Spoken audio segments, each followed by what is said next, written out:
teman-teman, perkenalkan nama saya Imelda Banua. Kali ini kami akan membahas materi lisosom dan retikulum endoplasma. Yang pertama kami akan membahas materi lisosom.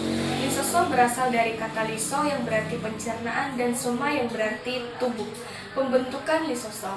Proses pembentukan lisosom ada dua macam cara. Yang pertama dibentuk langsung oleh retikulum endoplasma, di mana enzim yang diproduksi oleh ribosom dibawa masuk ke dalam retikulum endoplasma. Nah, dari retikulum endoplasma, enzim dibawa ke dalam membran, kemudian dikeluarkan melalui sitoplasma menjadi lisosom. Cara yang kedua dibentuk oleh Golgi, di mana enzim yang terlebih dahulu masuk ke dalam Golgi dibungkus oleh membran, kemudian dilepaskan melalui sitoplasma.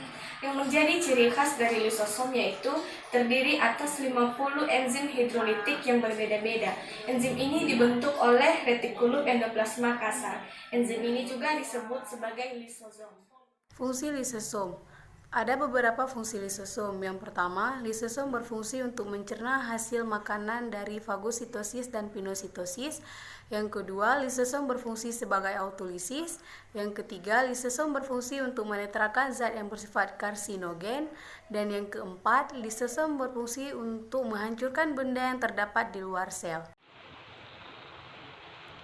Lisosom terbagi menjadi dua. Yang pertama, lisosom primer. Lisosom primer berfungsi sebagai vakuola makanan, dan lisosom sekunder berfungsi sebagai autofagosom.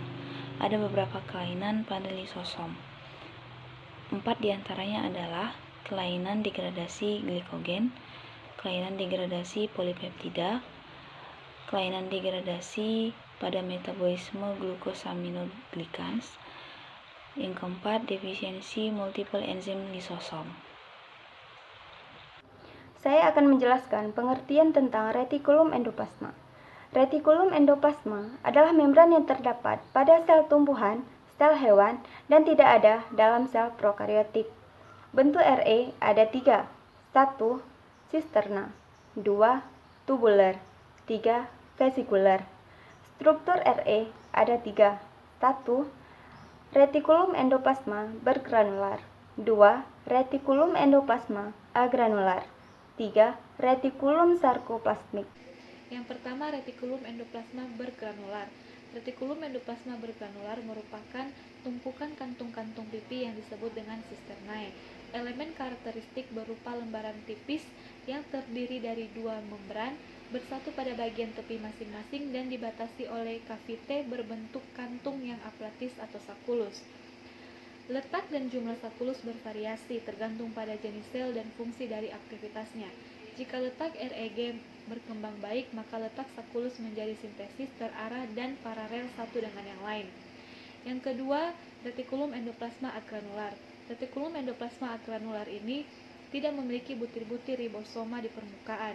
Kemudian berupa anyaman saluran-saluran halus, dan retikulum ini juga banyak terdapat pada sel, pada otot rangka, kemudian sel-sel pada pembuluh ginjal, kelenjar endokrin, dan pada tumbuhan yang banyak terdapat sel kelenjar atau sel penghasil minyak. Fungsi retikulum endoplasma granular ada 5, yaitu sintesis lipid, metabolisme karbohidrat, konsentrasi kalsium, detoksifikasi obat-obatan, dan tempat melekatnya reseptor pada protein membran sel. Yang ketiga yaitu retikulum endoplasma sarkoplasmik.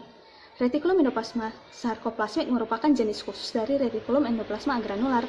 Retikulum endoplasma sarkoplasmik ditemukan pada otot polos dan otot lurik. Nah, retikulum endoplasma sarkoplasmik ini menyimpan dan memompa ion kalsium serta berperan dalam memicu kontraksi sel-sel pada otot.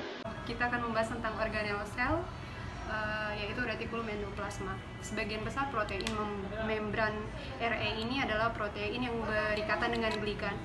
Protein tersebut berupa enzim dan rantai molekul pembawa elektron. 2 rantai pengangkut elektron masing-masing diwakili oleh sitokrom P450 dan B5 yang keduanya adalah homoprotein. Artinya jenis proteinnya sama dengan nama yang berbeda.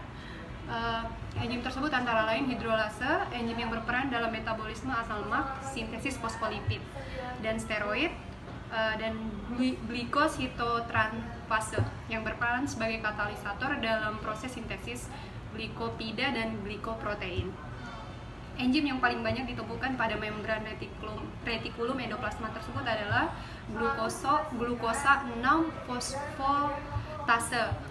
Biasanya nama enzim itu akan diakhiri dengan ase. Jadi kalau yang paling banyak ditemukan di retikulum endoplasma tersebut adalah 6-fosfatase. Di dalam cairan lumen, retikulum endoplasma itu ada cairan yang berbentuk lumen. Terdapat beberapa protein antara lain imunoglobulin, protokolagen, dan enzim hidrolase inaktif. Enzim utama dalam RE adalah glukosa 6-fosfat. Fungsi retikulum endoplasma yang pertama sebagai tempat penyimpanan kalsium, yang kedua memodifikasi protein yang disintesis oleh ribosoma, yang ketiga sebagai pusat biosintesis sel, yang keempat membantu menampung hasil sintesis protein, yang kelima mensintesis karbohidrat bermolekul tinggi, yang keenam mensintesis kolesterol dan asam asetat, yang ketujuh menghasilkan hormon steroid dan saramida, yang kedelapan mensintesis fosfolipida, yang kesembilan tempat pelekatan molekul enzim, yang kesepuluh transport lipida pada sel-sel epitel usus, yang ke-11 berperan dalam detoksifikasi.